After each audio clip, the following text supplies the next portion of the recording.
오늘 말씀은 창세기 22장 13절에서 24절까지의 말씀입니다. 천하 만민이 복을 얻으리라 라는 제목으로 함께 나누겠습니다.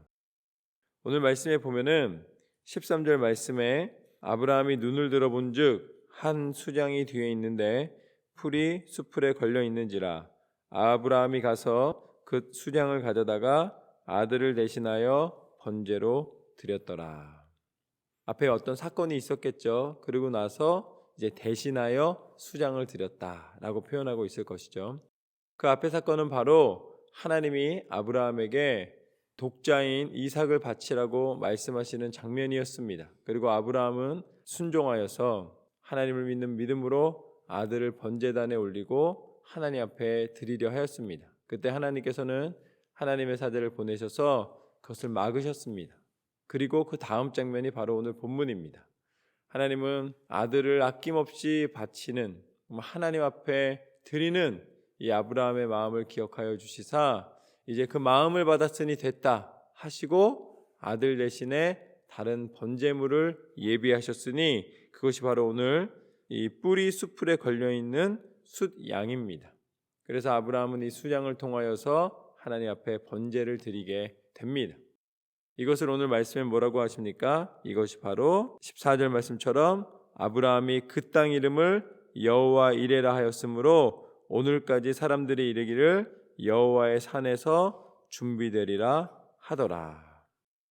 많은 사람들이 여호와 이레 하면은 그냥 이 사건을 여호와 이레라고 생각하는데 이 수장 사건을 여호와 이레라고 생각하는데 아브라함은 그 땅의 이름을 여호와 이레라 하였더라. 오늘 말씀대로 이렇게 나와 있습니다. 하나님은 어떤 하나님이신가? 하나님은 준비시키시고 그 준비한 것을 공급해 주시는 하나님이신 줄로 믿습니다.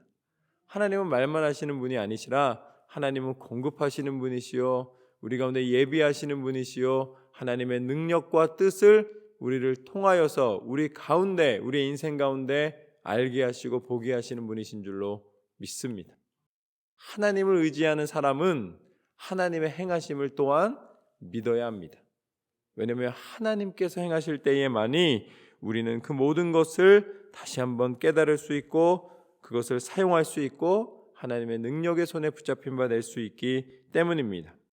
이 사건을 통하여서 하나님께서는 다시 한번 아브라함에게 이렇게 말씀하십니다. 15절 말씀과 16절 말씀을 보면 여호와의 사자가 하늘에서부터 두 번째 아브라함을 불러 이르시되 여호와께서 이르시기를 내가 나를 가리켜 맹세하노니 내가 이같이 행하여 내 아들 독자도 아끼지 아니하였은즉.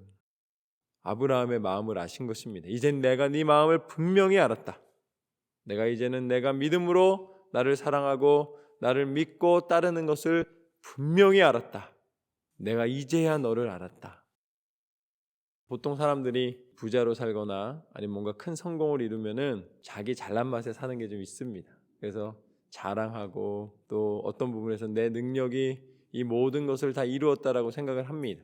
그런데 불현듯 갑자기 찾아오는 질병이 왔을 때에 또 그것을 병원에서 판단했을 때 고칠 수 없다고 이야기하였을 때에 그 다가오는 절망감은 견딜 수 없는 것입니다. 그 절망감을 이기기가 쉽지가 않아요. 더 큰 성공을 이루고 더 큰 것을 소유할수록 더 어려운 거예요. 그걸 받아들이기도 어렵고 또 그 상황을 이겨내기는 더더욱 어렵습니다. 지금 주변에 몇 분께서 기도 부탁을 하셔서 신방을 가고 또 이야기를 나누다 보면은 그런 것을 분명하게 느끼게 됩니다. 그런데 하나님은 어떤 하나님이신가? 하나님은 우리 가운데 하나님을 인정해 드릴 때에 그보다 더 큰 복이 없음을 느끼게 하십니다. 하나님께서 복을 주시고 하나님께서 공급하시고 하나님께서 함께 하시고 그것은 나눌 때에 의미가 있습니다. 마지막 순간에 이걸 가져갈 수 없다는 것을 깨달았을 때에 그제서야 나누려 하면 그때는 너무 시간이 없을 수가 있어요. 저는 여러분이 하나님이 주신 것을 하나님의 뜻대로 그 은혜 가운데 나누시기를 주님의 이름으로 축원합니다. 그래서 17절 말씀에 하나님이 내가 독생자를 아끼지 않는 그 믿음을 가졌기 때문에 하나님이 어떤 복을 주시는가? 17절과 18절 말씀을 보면 내가 내게 큰 복을 주고 내 씨가 크게 번성하여 하늘의 별과 같고 바닷가의 모래 같게 하리니 내 씨가 그 대적의 성문을 차지하리라. 또 내 씨로 말미암아 천하 만민이 복을 받으리니 이는 내가 나의 말을 준행하였음이니라 하셨다 하니라. 할렐루야. 아브라함이 아낌없이 자기에게 가장 소중한 아들을 하나님 앞에 드렸을 때에 하나님은 그 믿음을 통하여 아브라함을 축복해 주시는데, 그 축복이 뭐예요? 너를 통하여 천하 만민이 복을 받게 될 것이다. 아브라함, 내가 너만 복 줄게. 아브라함, 너는 성공할 것이다. 너는 평생 편하게 살 것이다. 이런 혜택을 말씀하지 않으셨어요. 아브라함을 통하여 천하 만민이 복을 받는다고 말씀하셨습니다. 여러분이 믿음의 결단으로 하나님을 의지하고 하나님을 분명히 믿고 나아갈 때에 하나님은 여러분을 통하여 천하 만민 가운데 하나님의 영광을 선포하고 여러분을 복의 통로로 사용하실 줄로 믿습니다. 그리고 이 말씀 가운데 내 씨로 말미암아 내가 천하 만민을 복주겠다고 말씀하셨는데, 특별히 맨 처음 이 복을 받은 아브라함에게는 어떠한 복을 주신 것입니까? 내 씨로 말미암아 내가 강성한 나라를 이루고 내가 모든 땅을 소유하고 내가 모든 것을 다 다스릴 것이다, 이게 아니에요. 내 씨로 말미암아 천하 만민이 복을 받는다는 것은 온 인류를 구원하시기 위한 하나님의 섭리가 너를 통해 이루어질 것이다. 이 복이 바로 예수 그리스도이신 줄로 믿습니다. 이삭도 아니고요, 그 이후에 나와 있는 모든 아들들이 아니라 그 통로를 통하여서 하나님이 결국 그리스도 예수를 이 땅 가운데 보내신 줄로 믿습니다. 예수님의 이름이 오늘 말씀하시는 천하 만민에 해당하는 이름이에요. 온 인류를 품고 온 세상을 다시 한번 회복시키시는 하나님의 능력이 예수님을 통하여 나타나신 줄로 믿습니다. 그래서 18절 말씀처럼 천하 만민이 예수 그리스도의 이름을 통하여 구원받고 다시 하나님 앞에 회복시키신 줄로 믿습니다.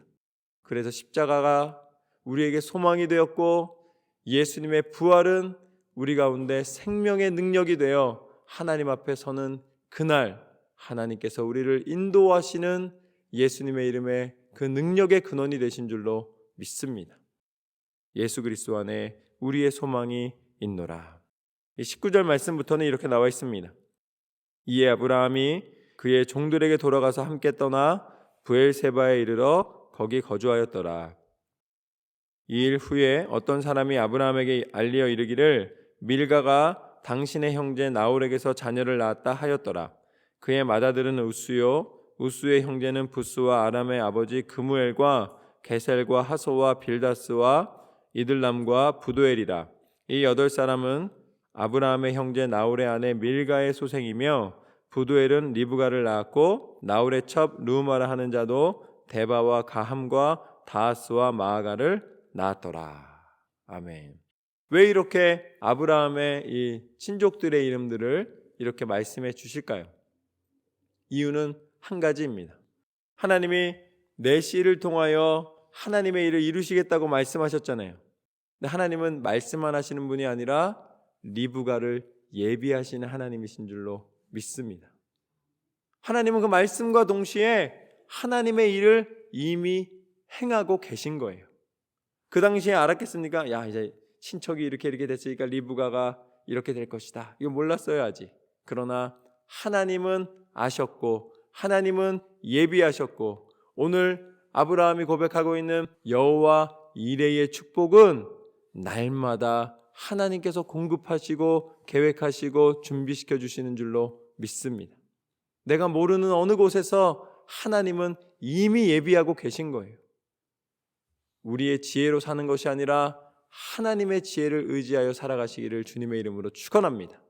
하나님은 말씀하신 대로 이루시는 하나님이십니다. 말씀의 능력을 붙잡고 나아갈 때에 승리하는 하나님의 사람이 될 줄로 믿습니다.